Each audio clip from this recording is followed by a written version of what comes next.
It's an honor. It really is. It's great to have my family here. It's surprising. It's overwhelming, to say the very least. The events that happened, like I said, they were overwhelming, and I'm just honored to be here. Can you take us through that day once you pulled up to the scene? While I'm pulling up to the scene, I'm seeing a cloud of smoke, and I didn't know what it was. I've been doing this for a long time, and I started to put things together, and it was hard to process because it's something I've never seen before. And as I gotten closer, you're starting to put the pieces of the crash together, and it was very tragic. I didn't know what was going on. I parked my car. I had a lot of people running up towards me, yelling things. A lot of this was a blur. I get out of my car. I'm looking and seeing who's involved. I see a truck, and I see the bus. It's on fire. My immediate thought to grab a fire extinguisher, grab my gloves. I run towards the car I see. I'm checking a commercial truck. The one in the rear, I could see that both cabs were open, the doors, I could see right through it. So I could tell that there's no one in there.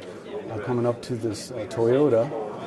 I didn't know if anyone was in it. As I got closer, I could see someone laying in there, and he's telling me that he's trapped. I'm feeling a lot of heat, and I'm trying to get him out, and the doors were just jammed. I immediately tried to open up the doors. The windows broke, but I couldn't get them out. With some help from citizens that were around me, we were able to pry the door open, and I could get a hold of them. I pulled who I later found out was Robert Wolvington out of the vehicle. The other citizen that was helping me pulled him to safety. So I pick up my fire extinguisher. I'm still running towards the bus. I'm grounding it, and it was very, very hot. I remember that, very hot. I could see that most of the bus was torn off, so where the driver was, there was no one there. Someone else is yelling that there's possibly some kids still on the bus. Immediate thought is get the kids out of there. I go on the bus. I go back as far as I could. I'm checking seats. I'm calling out, and I get back as far as I can. I extinguished the fire extinguisher, and really didn't do much help.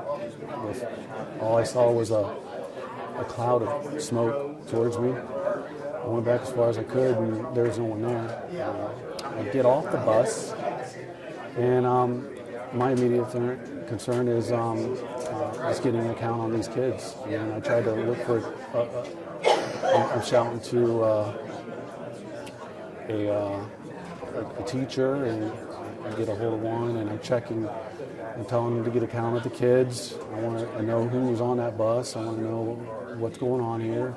And I'm also going around and I'm checking for the injuries. I'm checking on them to see if anyone needed immediate help. I'm checking with them, and I went to one of them. I found out it was the driver of the bus. He's telling me he's got a broken ankle. He's stable. And I'm checking for anyone that was unstable and unconscious at this point. So I'm some other citizens, bystanders, who I later found out was Gahanna PD. Thank goodness they stopped. I believe they were doing CPR right there on one kid. And then I go to the next one, and I'm checking for more. I'm just seeing if I can help. And at this time, EMS is starting to arrive.